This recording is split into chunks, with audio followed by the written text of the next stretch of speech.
Hello student, I am Manhalal, lecturer in zoology, MHK, Government Boy Degree College, Tanduchan Mohammed, District Mirpur Khas. Also working at Government Degree College, Jhoddo.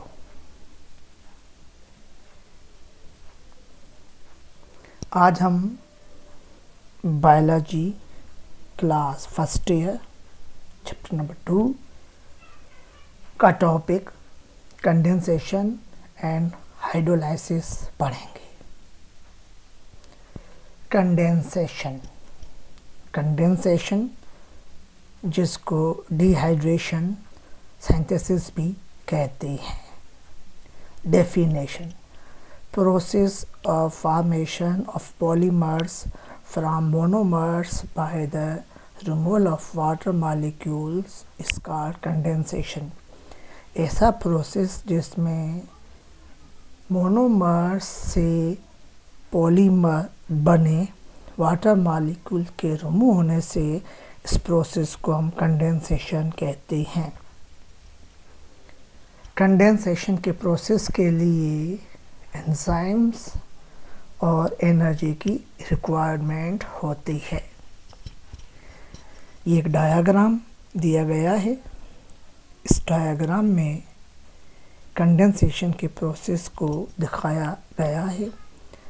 ये monomer 1 और ये monomer 2, ये दोनों monomers condensation के दौरान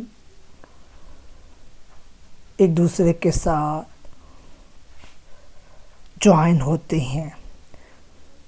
ये monomer अपना OH और मोनोमर नंबर 2 अपना H दे रहा है। इनके मिलने से वाटर का मॉलिक्यूल्स यहाँ से रिमूव हो रहा है। इस वजह से इस प्रोसेस को डिहाइड्रेशन कहते हैं। वाटर के रिमूव होने के बाद इन दोनों मोनोमर्स के दरमियान यहाँ पे बॉन्ड फॉर्मेशन होती है। इस वजह से इसको सिंथेसिस कहते हैं। डिहाइड्रेशन सिंथेसिस ये कंडेंसेशन का दूसरा नाम है। तो कंडेंसेशन के दौरान मोनोमर्स आपस में बॉन्डेड होते हैं और वहाँ से वाटर का मॉलिक्यूल्स रिमूव होता है। Hydrolysis: hydro means water, lysis means split. Hydrolysis जिसको हम हाइड्रेशन भी कहते हैं। Hydrolysis reverse to condensation. Hydrolysis का प्रोसेस कंडेंसेशन के अपोजिट या रिवर्स है। Definition: process where polymers break down into monomers by the addition of water.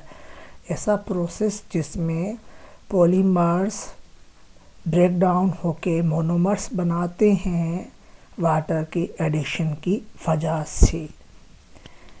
इस प्रोसेस में भी एंजाइम्स इन्वॉल्व होते हैं, लेकिन इस प्रोसेस में एनर्जी प्रोड्यूस रिलीज होती है। ये डायग्राम हमें हाइड्रोलाइसिस के बारे में बता रहा है। ये पॉलीमर है जिसमें मोनोमर्स आपस में जुड़े हुए हैं। सपोज करें ये हमने डाइमर लिया है, यहाँ पे बॉन्ड मौजूद है। वाटर का मॉलिक्यूल्स एंजाइम की वजह से स्प्लिट होता है और ये हाइड्रोजन आयन और हाइड्रोक्सिल आयन में टूटता है और ये आयन्स मोनोमर के साथ जाके अटैच होते हैं, जिसकी वजह से ये मोनोमर्स आपस से सेपरेट हो जाते हैं और इनके दरमियान जो बॉन्ड था वो स्प्लिट हो चुका है और इस बॉन्ड के स्प्लिट होने की वजह से अभी ये मोनोमर्स एक दूसरे से अलग हो चुके हैं और बॉन्ड के स्प्लिट होने से यहाँ से एनर्जी रिलीज़ होती है। तो ये डायग्राम हाइड्रोलाइसिस को एक्सप्लेन कर रहा है। इस प्रोसेस में वाटर की एडिशन हो रही है, इसी वजह से हाइड्रोलाइसिस को हाइड्रेशन भी कहते हैं। एडिशन ऑफ वाटर की वजह से पॉलीमर्स के बॉन्ड्स टूटते हैं और जिससे वो मोनोमर्स में कन्वर्ट होते हैं। इसके अलावा जानदारों में ड्यूरिंग मेटाबॉलिज्म्स कंडेंसेशन और हाइड्रोलाइसिस के प्रोसेस होते हैं।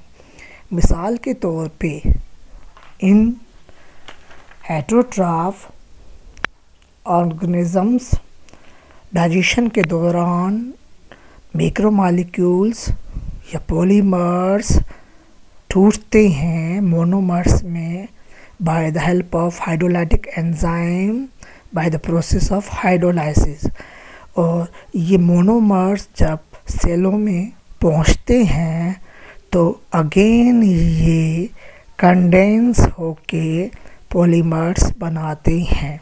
इसका मतलब हेटेरोट्रॉफिक जानदारों में हाइड्रोलाइसिस और कंडेंसेशन दोनों का प्रोसेस होता है। इसके अलावा इन ऑटोट्रॉफिक जानदार जो होते हैं उसमें भी जो कि cells inorganic molecules carbon dioxide, water, nitrate और सल्फेट से मोनोमर्स बनाते हैं और इन मोनोमर्स को कंडेंस करके पॉलीमर्स बनाते हैं। और जब भी इनको एनर्जी की ज़रूरत पड़ती है तो ये इन मॉलिक्यूल को हाइड्रोलाइज करते हैं और उनसे दोबारा से एनर्जी बनाते हैं। तो ये था हाइड्रोलाइसिस और कंडेंसेशन, जिसके दौरान बड़े मॉलिक्यूल बनते भी हैं और बड़े मॉलिक्यूल टूट के छोटे मॉलिक्यूल्स में कन्वर्ट भी होते हैं। थैंक्स।